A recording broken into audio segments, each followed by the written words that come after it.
our heartfelt gratitude to our AV partners Reliance and Godrej.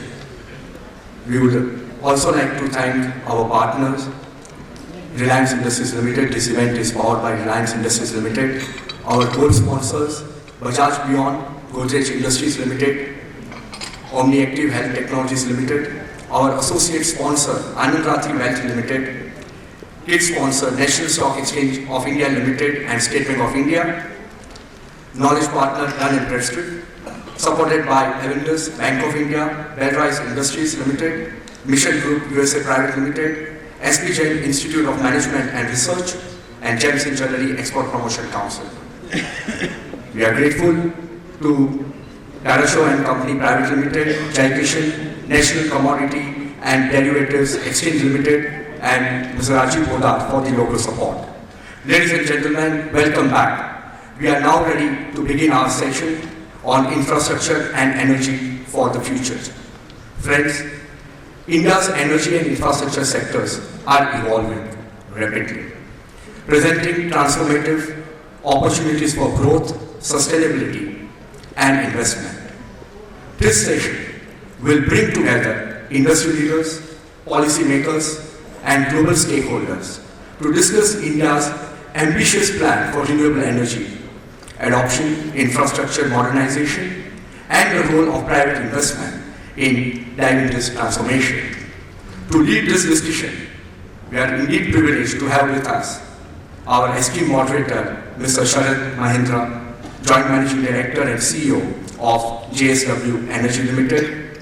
We are also fortunate to have our esteemed panel speakers, Mr. Abhishek Podar, India Country Head, Macquarie Group, Mr. Luis Ignacio Esquitin Martin, Country Manager, India, Estonia Energia, Speaker, Mr. Sumit Kumar, Chief Executive Officer, Evrin and Goodwill Renewable India.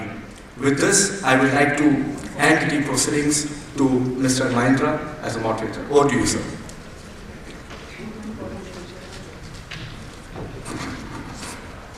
Thank you. Good afternoon, ladies and gentlemen.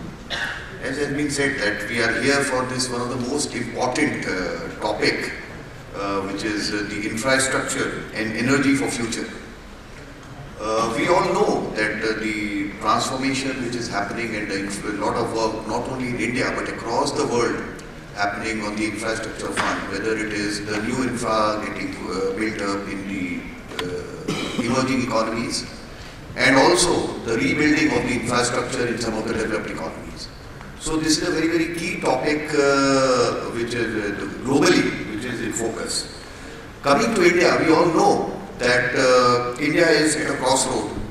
We all know rapid urbanization, increasing energy demand, manufacturing-led growth, and world looking towards India and as an investment destination, and also as China plus one strategy, what we have been hearing from the rest of the world. So I think as we are moving fast and we have to achieve what has been mentioned is a very macro level topic which I have said. Are we in a race of catching up, or are we moving with the speed what it is required? This is very, very important, but I will keep my comments reserved toward the end as we have eminent panelists with us, Mr. Abhishek Podar, who is the India Country Head, Macquarie Group. In last 6 years, Abhishek has played a very pivotal role in identifying new opportunities for their group across various funds invested in India. We all know that they are a major investor in India. Presently, he is focusing on real assets in Mumbai and also chairs the Asia Energy Transition Committee for the Macquarie Group. Also, we have with us Mr. Luis Esquitin. He is the country head Acciona Group. He has been instrumental in investments in India in the renewable energy space and is also building a photovoltaic plant in Rajasthan and also have their presence in wind turbine generator manufacturing in south of India. Lastly, we have with us our third eminent speaker, Mr. Suman. He is the CEO at Evran Brookfield Renewable. Suman is an energy sector professional across IPPs, international developers and the investment firms. With more than 20 years of experience in this stage, in this space, I will say that Suman has been one of the early starters. So I think his views in this energy space, especially the renewable energy space, will play a very important role. With this, I will request Abhishek to please share his views on this with a lot of the challenges, and maybe toward the end, if there are any specific questions, maybe I will prefer to ask for. Abhishek, please. No, we don't have to. We are getting sorted. You can see some of the questions.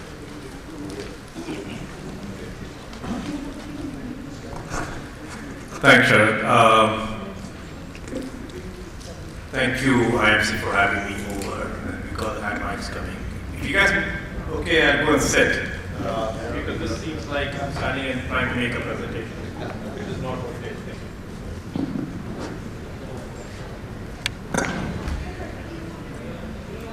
Just to give you guys a context of where I'm coming from. So renewables is one of the biggest investment areas for us as Macquarie. Globally, we have about, across our various funds sector, about 125 gigawatt of capacity under development and invested across utilities, solar, wind, offshore, onshore, and all kinds of things, and increasingly on the battery storage and like. So those, even in India, we've been investing for the last 15 years in the renewables and the entire energy transition space. From our overall perspective, India actually continues to be a very attractive space for us to look at. Right? And when I'm talking us, in a way, take me as a microorganism of the broader foreign investor pool that's looking into the energy transition itself. I think what's really worked for the country has been two things. There's been a very, very strong policy support, and right from the top, especially the current government, has really pushed the agenda very, very aggressively. First by introducing the feed-in tariffs, and then thereafter, obviously, the market forces taking over, which has now made renewables as one of the cheapest sources of power in India. I think the second important thing, which bodes very well for the country from a sustainability perspective, has been the focus on the domestic manufacturing capacity that has been set up. And increasingly, in this extremely volatile, uncertain world where deglobalization is pretty much happening now. Global supply chains are going for a toss.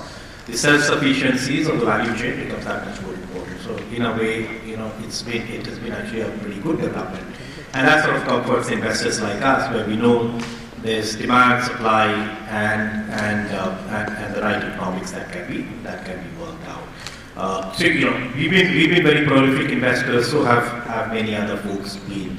But I guess everyone knows a good story. What are some of the challenges? I think that's what you also refer to, Shar. I think there are two or three things that we need to be mindful of. One is we're not the only, and I keep saying it in various forums, including the government. For all the great narrative that we have coming out of India and everything, we are not the only game in town. In fact, if anything, and I'm talking broader than renewables now, but renewables is a subset. The capital flow into the emerging market segment as a whole is starting to come down significantly. And I'm not talking so much from a hot money which goes into public market, which is a very different side. Even on the private side, an increasingly turbulent, volatile market, the dollar-denominated capital does not really find safe haven in emerging markets. And India, unfortunately, also gets classified. So there are a bit of, I would say, headwinds when it comes to just capital availability. Whether that will come into EM and then within India or not, as compared to going back to the US and some of the developed economies. So that's one aspect that you have to look at. I think the other thing we have to be also mindful of is, at times, and so is in renewables, India does not always present the best risk-adjusted return, and that's a reality. World over, renewables as an infrastructure is a low volatility, lower return side. In India, unfortunately, many times it ends up becoming a high volatility, lower return business. So that everyone has to be disciplined about, and we are a bunch of very, very strong entrepreneurs who sometimes go way beyond the economic reasons and rationales for investing. So one has to be very, very disciplined about these aspects. And I guess the third element is things have to be done as they're supposed to be, right? So just the execution, to be fair, on the at least on the solar side, solar renewables is much easier and there's a very, very set pattern. But when it still comes to wind, when it still comes to slightly more complex aspects, the execution does become a bit of a challenge as well, right? So there are very specific constraints that we as investors look at. None of this is either unknown or be unsurmountable. The issues are known, the ways of addressing the same are known as well. But I would just summarize, I think it's renewables is one of the most exciting sort of investment classes, irrespective of what the current US administration may be talking about. We are in this climate change era where nobody can deny that's going to happen. Nobody can take back the broad mega thematic of investments in clean energy. There will be short-term blips up and down, but if you were to step back and take a slightly more decadal view, this is where it would be. So strong thematic, strong domestic requirement, and strong industry sort of ecosystem being developed. So all in all, pretty positive on renewables in India. Yeah, thank you, Abhishek. Just before I move to the next speaker, there's one question I'd like to ask you. I've touched upon execution. See, last, if we see 5 years, 7 years, or near last 2 years, 3 years, India, in terms of the renewable energy capacity addition, even in the solar space, wind space has been very limited. Solar space, we see the highest last year, which was maybe in the range of around 15 or 16 gigawatt, and India has been talking, government has been talking of 50 gigawatt capacity addition every year to reach the target close to 500 gigawatt by 2030. And government has demonstrated the first step last year by calling competitive bidding in that range of 50 gigawatt, and current year also is on the same track. But when it comes to execution and suddenly scaling up from 15 to maybe even if we don't talk of 15 to 30 or 35, then the industry-wide challenges being seen are many, whether it is the equipment supply, whether it is the execution, it means the EPC capability, and the human skill set which is required. So you see this as a challenge, and any advice or suggestion that how to take care when the quantum is increasing 3 times. So machine can be bought, equipment can be bought by paying, but how about the human capital required for this? Yeah, no, absolutely correct, Sharad, and you possibly would know even better than I am. I still as an investor, possibly one level sort of behind it. But all that you said are exactly the discussion that we have in our investment committee or the different board discussion that we do. I would also add, by the way, capital is also a challenge. Let's just be very, very clear. You can count on your fingers, one hand, the big platforms who are out there who can really drive, and you guys are one of them, we possibly are them, Brookfield is a few, right? But you can count how few of either the financial sponsors or strategics can really drive those. India is a huge country with huge requirement. It cannot be driven by 4, 5, 6, 7. So I think it all comes down to we need to get, and I have answers on the capital part as well, and I'll touch upon it very, very quickly. But India needs lot many more platforms, lot many more bigger scale aspect to be taken care of. Of course, we need to take care of, from evacuation capacity to equipment evacuation. It's amazing how we go in the cyclicality, right? At one time we used to be really proud of our grid is really amongst the best, and we've created all of these, and the constraint has caught up with us, right? So I think some of that has to be sorted out, human capital, and in terms of moving to the next level of development where complex development is coming. It's no more simple solar modules being set up, right? Now you have to do hybrids of that. You've juxtaposed battery energy storage systems of the same. There's a lot much more complexity that comes in, and that needs to be evolved. The only good thing I think of is, as a country we respond. As a country we figure it out, we will have the right human capital on this. Just last point, I come back to the capital, financial capital, because that's an important element. One of the very clear suggestions I have, and many of us have been making to the government as well as to the regulators, is we have to unlock the long patient capital in India. you cannot just depend on a few of the strategics who in turn will possibly depend on the public market or some of the polarized capital like myself, keeping, out, just thinking from an Indian perspective. You have to unlock the long-term capital coming from insurance money, pension funds, and like those, which are the long-dated capital which needs to find its way into the long-dated infrastructure and renewable projects. Unfortunately, that capital is not tapped into. We are $1 trillion of corpus there, growing at about 15-20%. 95% of that goes into financing government's fiscal deficit, right? So the government is taking care of it, but that is not being used for long-term side. So anyway, that's a bigger aspect that needs to be solved from a broader capital.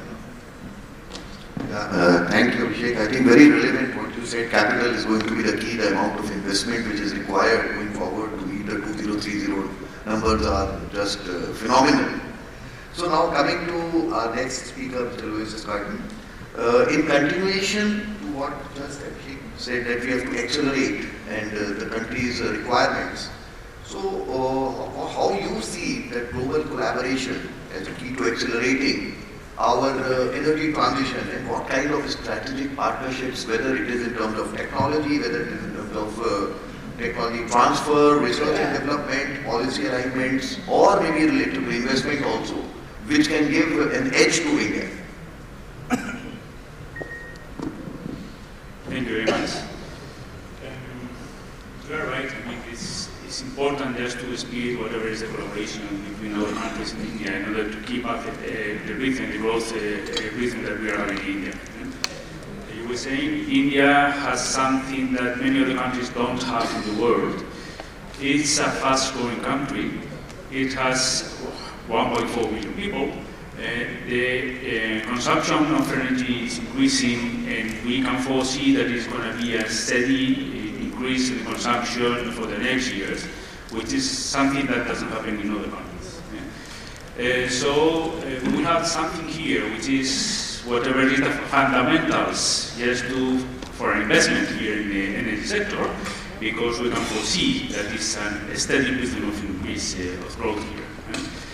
So it's important just to use or to utilize whatever is the potential collaboration that we may have for the countries, like bringing whatever technologies that may be in other countries, innovative technologies that we may have in batteries and hydrogen, etc., for the use in India, and start the construction of those.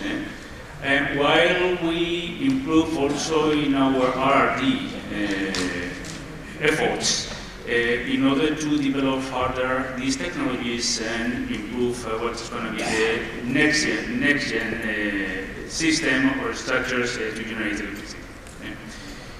India has also a lot of very good engineers, very professionals, very hard workers.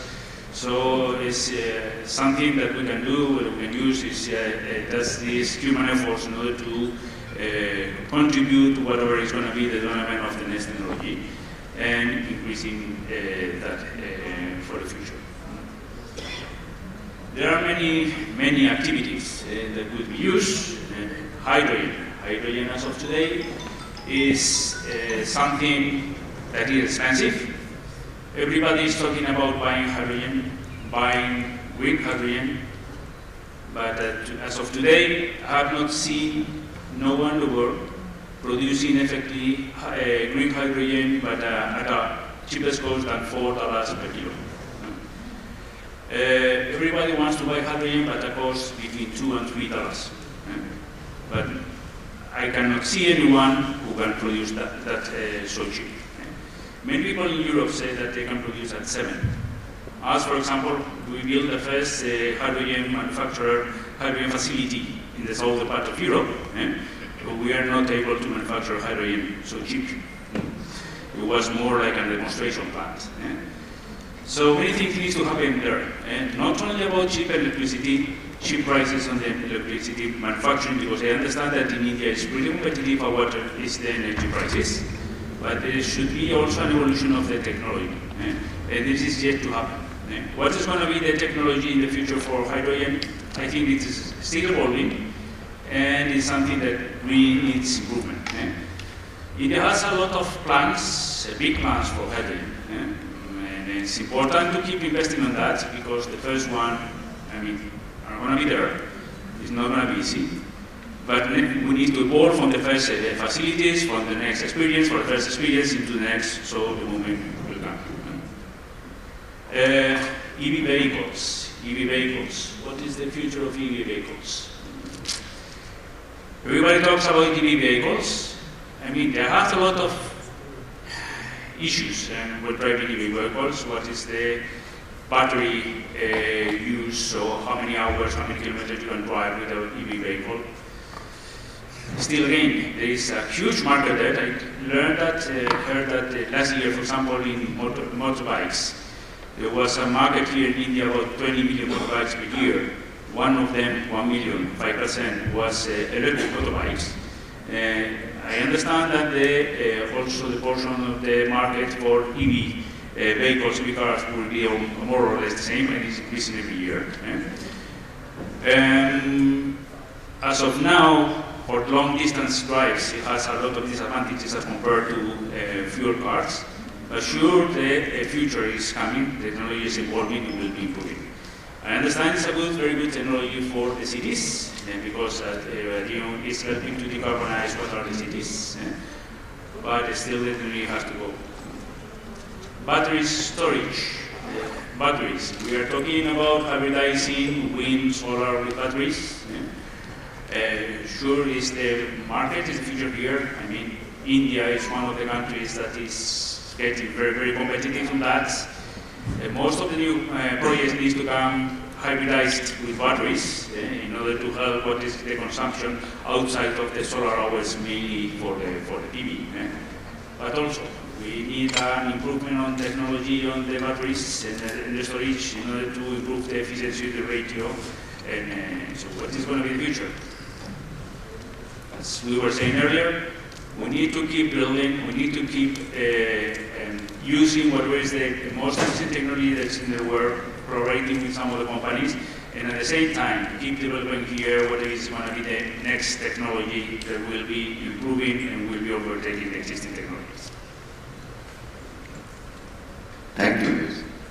I think very important what you covered about the points, whether it is the sector which consumes the energy, which is electric vehicle. Also, to add to that, maybe we have been seeing the data center and now AI, which is maybe 3 to 5 times more energy consuming than as compared to data center, which in itself is a very high energy consuming, and with India country's focus.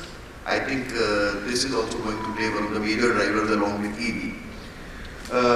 Now maybe to our third speaker, Suman, I think with your experience of being one of the early ones in this field in the country, and with experience apart from manufacturing in solar, wind, hybrid, and storage, how you see this space country's readiness to offer customized solutions? Because when we see whether it is from one state to another state, the usage pattern, we all know that power supply, 24 hours we need a power supply. But the power supply up and down the curves which are there are very distinct. If we compare with a state like Bihar or Jharkhand with a state like Maharashtra or Tamil Nadu, which is a manufacturing driven economy, and the services. And these states are more of agriculture driven economy, to hourly basis the usage pattern is extremely different.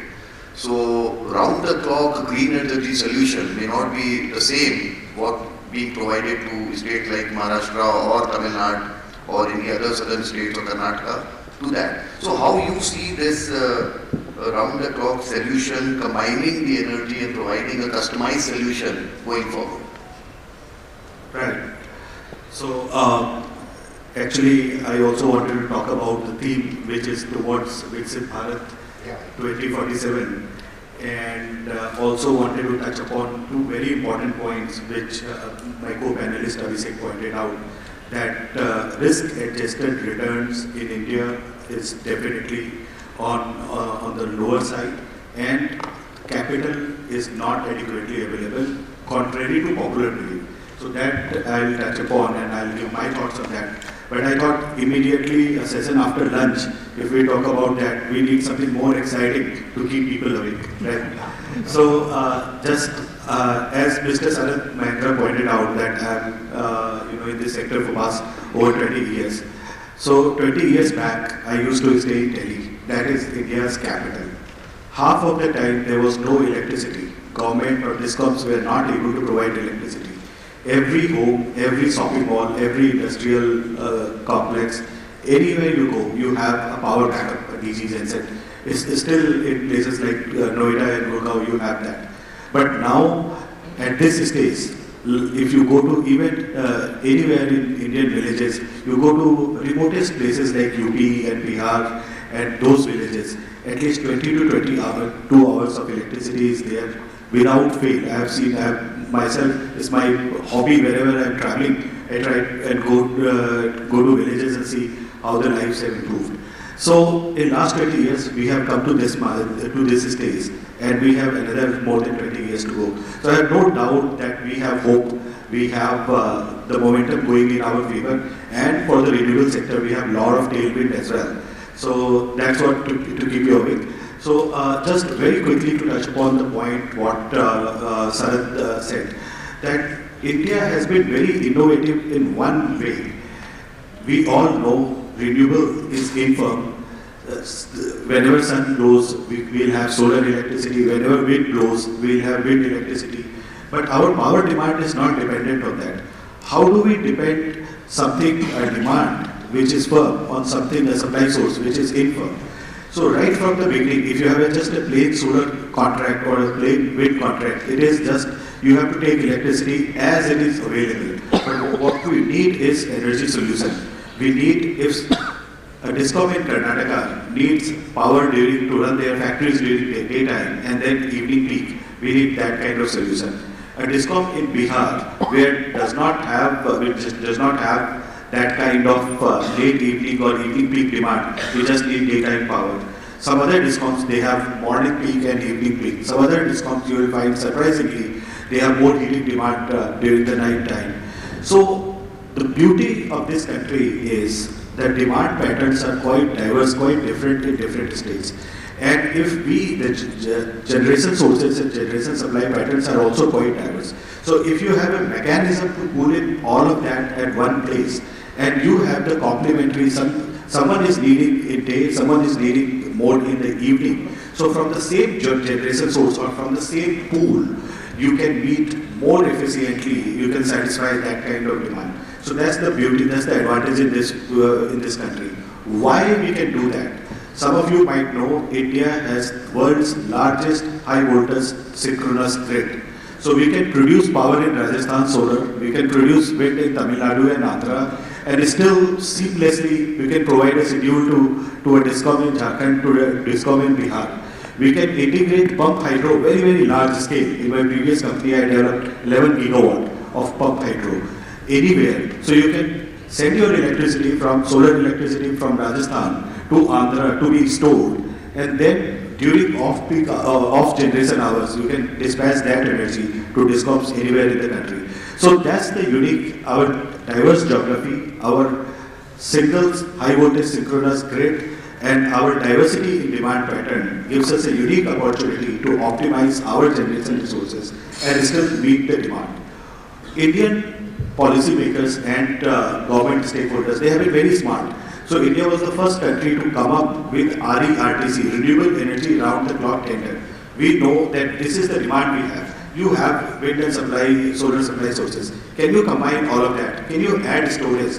And this is my demand pattern. Can you meet this demand pattern? So discoms are demanding not only energy, they are demanding energy solution. And most of the tenders you see in the recent months, though it is slightly complex from the developer standpoint, but it is actually what is needed. So once we learn how to satisfy a genuine need of a customer, those contracts are very reliable, and that actually helps in the country's development in meeting the demand and providing the reliability and security of the energy system what we need. So that's what has happened very beautifully in this country and continues to grow, which is a very good sign.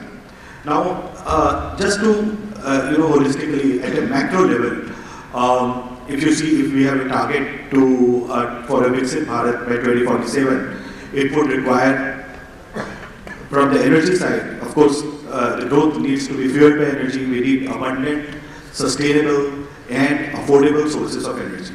And to be able to do that, we really, and if we have to at the same time attract investment of adequate amount, we'll have to reduce our risks, multiple kinds of risks, and also capital adequacy we'll have to fulfill. There are many challenges, but capital and the perception of investor is one of the important ones, right? So I would say there are many low-hanging fruits as well. The number one is regulatory risk. If you can reduce your regulatory risk, so automatically people or most of the ICs like Macquarie, Brookfield, many other Blackstone, they will be willing to underwrite the investment at slightly lower return. If you can reduce your credit risk, your counterparty risk, that could even reduce further. So unfortunately, we in the past, some of the states try to come out of signed PPA contracts. That was very unfortunate. We have to fight that. We have to resist that. Sanctity of a contract must be adhered. There should not be any doubt on anybody's mind that if a contract is signed in India, there could be any challenge in the future. If that doubt remains, it's a big red flag to the investor, number one. Number two, the payments should come on time. We had a regulation called LPS. It has improved. If somebody has invested money, if somebody is supplying power, then whatever are the dues, they should be received on time. Number three, there should not be any policy flip-flop. Whatever is there, it should be stable. You can have worst of the policy, but then it should continue for 20 years. You cannot have suddenly some domestic ALMM on module plant, and then after a year you wake up again and then you say that we need to do more indigenous, and then you have some restriction on cells as well. So if the policies are not stable, it will dampen the sector, it will dampen investors' confidence. And that's where I think some of us start making the remark that perhaps risk-adjusted returns in this country are not adequate, and therefore the capital is still, at least from the equity side, remains a challenge. So I think there are ways to tackle those problems. I can talk more about it, but I'll stop here and let my other panelists speak, and we can come back again if there is any query. Yeah, thank you, sir. I think very relevant. Policy stability and longevity is very crucial and critical. Everyone, all our speakers have touched upon. But yes, I think the views given, I'll just summarize in a way before we open the session to the House. If there is any questions from any of our present here, is that the opportunities are huge. I think the points shared by our speakers, I like to summarize, are extremely important, because the size of opportunity, and that is not just an opportunity, it's the need of the country. I'll just give you in numbers to understand the magnitude. What was the energy demand last year, or maybe the current year? Even if a very conservative growth, we assume the elasticity is established elasticity with the GDP growth. Maybe we talk of 6.5%, 7%, even a 6% GDP growth leads to a demand growth of anything of 5.5% to 6% power demand growth. That, if converted into absolute numbers, in terms of like last year, the average the demand was close to about 1625 billion units in the country. When increased by 5%, the new capacity, additional capacity to meet the growing demand just by a conservative 5%. Just to remind you, previous 3 years, country on an average has seen a demand growth of more than 7.5%. That means the additional capacity of anything between about 18 to 20 gigawatt is required. Assuming about 6 to 7 gigawatt comes from thermal, balance capacity, if meant to be met by renewable, and we all know that solar and wind put together gives 30% of the generation, means 35 to 40 gigawatt of renewable energy capacity investment is a must in the country. Otherwise, the country will be short of power in coming times. Or the growth will get impacted, because power is an integral part.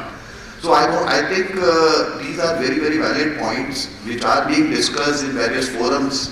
the government presentations are being made. So I'll once again thanks our panelists for sharing these very important views, which will definitely help in planning whoever is present and other relevant information. With this, if any questions any one of you would like to ask, I'll request the mic to be handed over.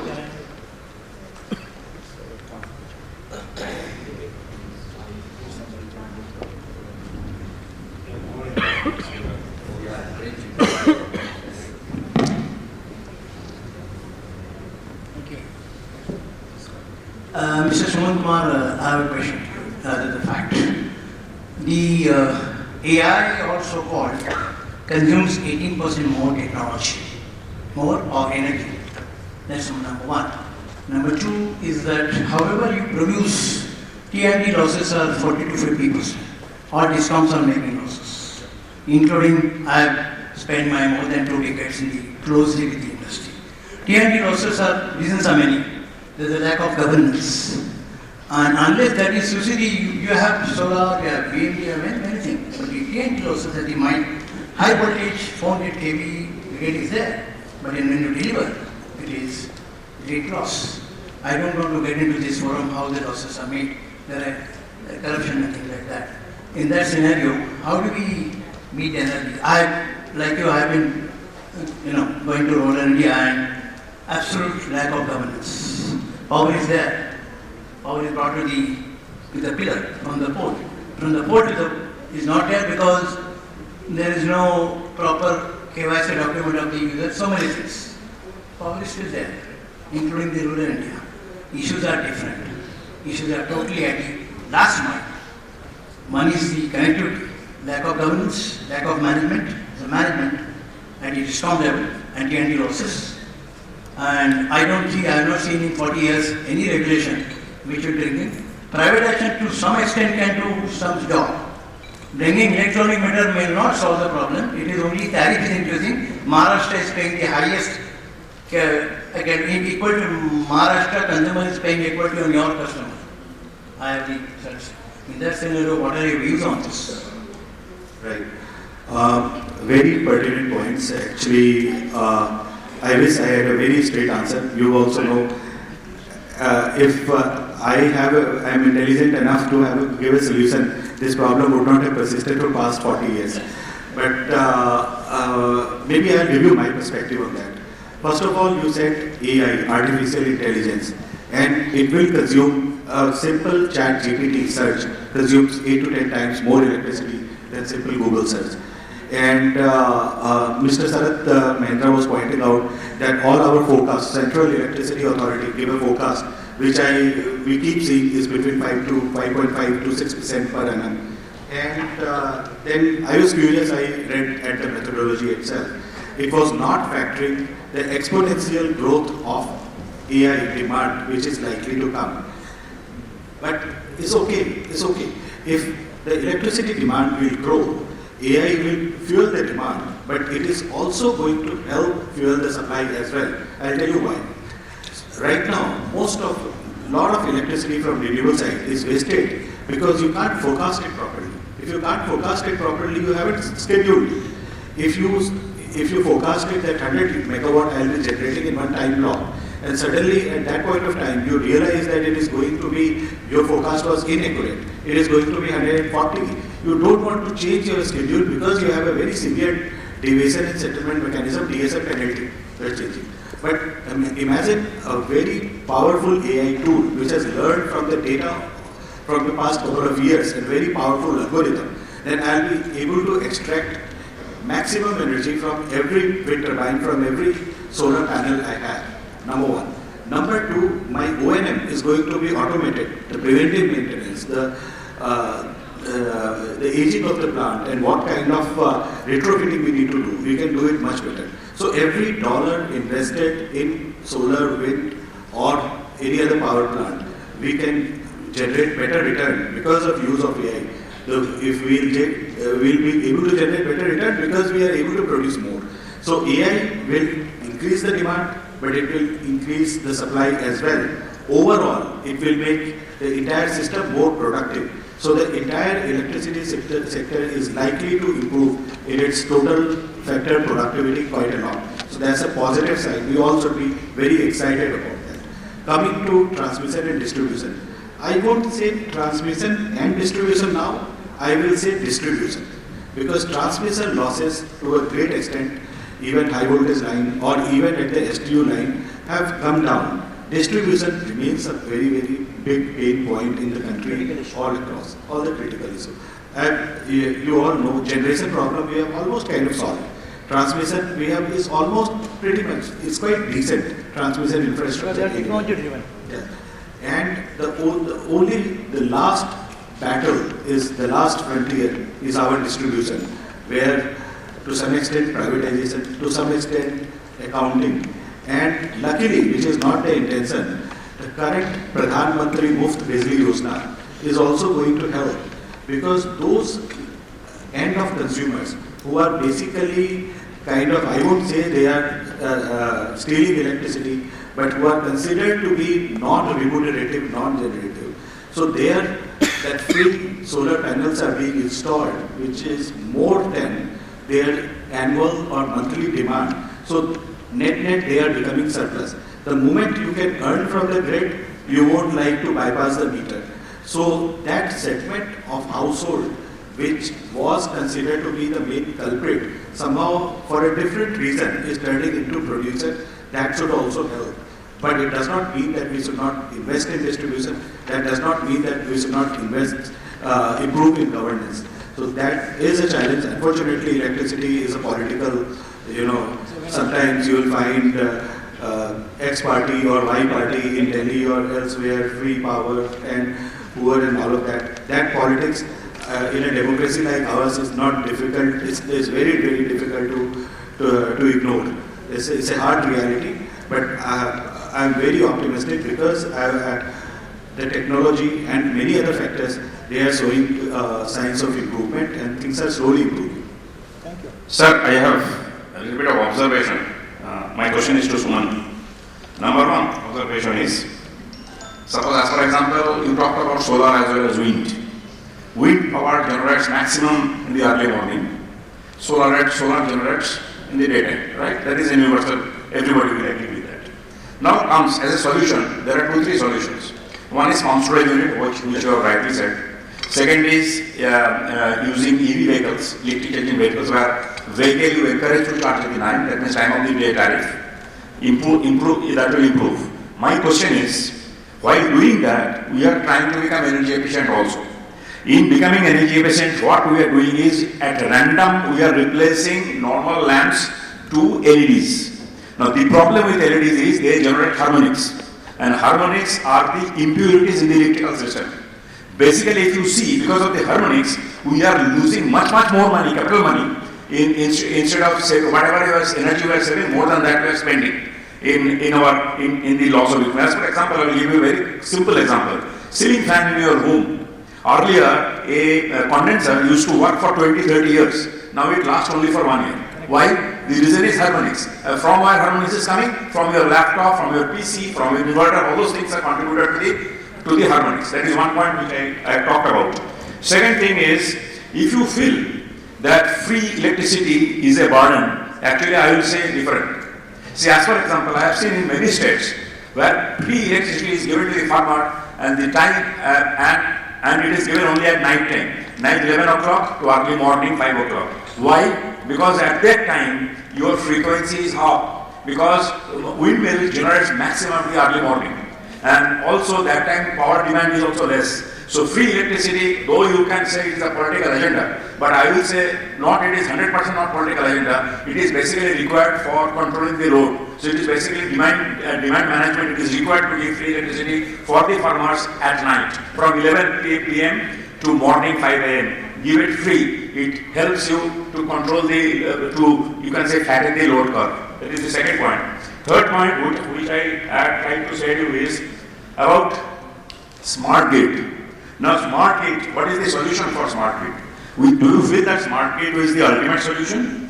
Because if you feel that AI, you want to bring in smart grid, which will give you the maximum solution, so it is not so. See, as you talked about distribution loss, In distribution laws, there are two types of laws. One is for technical laws. You are aware of that. I did not tell you. Other is commercial laws. See, technical laws, you can definitely, by improving technology, you can bring it down. But what about commercial laws? You cannot do that. For that, political willpower is required. So these are the three observations I have. Now you can derive the question out of it. Yeah, because I have not asked you a question. Right. So I won't derive three questions. I'll just say that number one, your harmonics. So in all our power plants, because it's a large capex investment, with inverter we put harmonic filters. They are large capex. It is possible for smaller houses, whether it is economical, can we do that?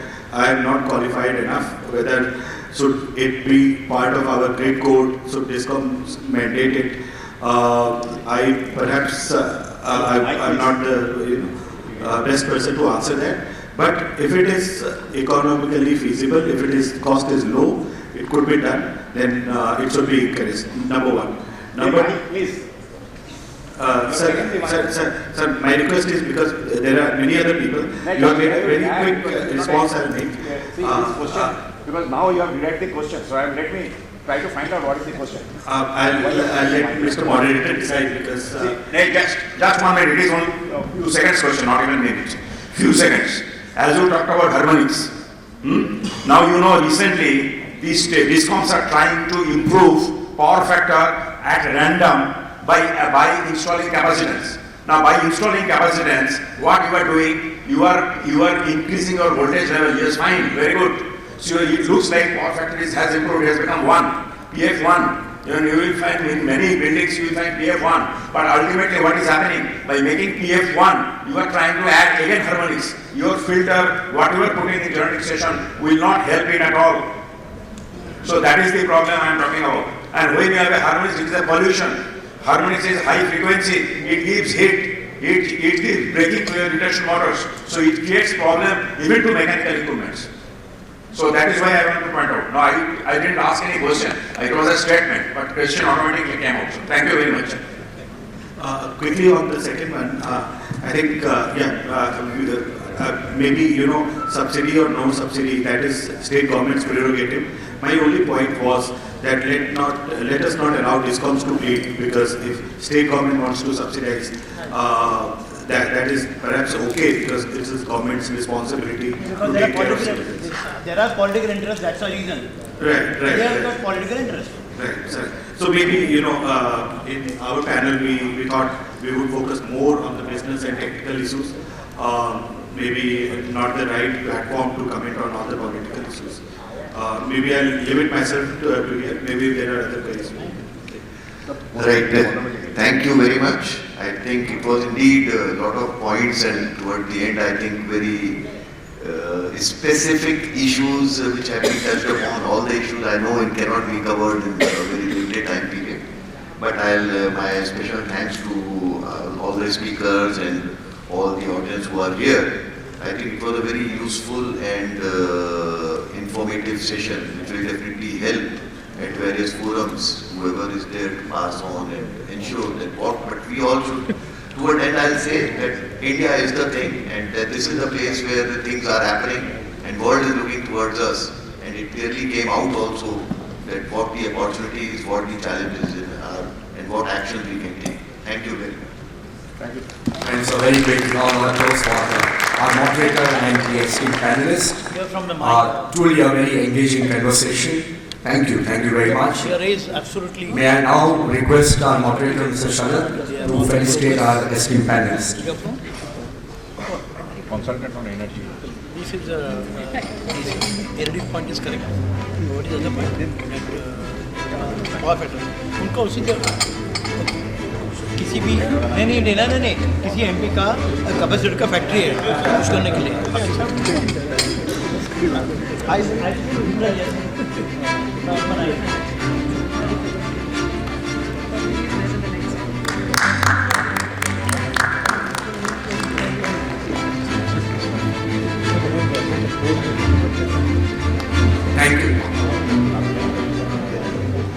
Thank you very much. Now, may I request the Deputy Director General of IMC Chamber of Commerce and Industry, Ms. Sheetal Kagro, to please come up and felicitate our moderator, Mr. Sharat.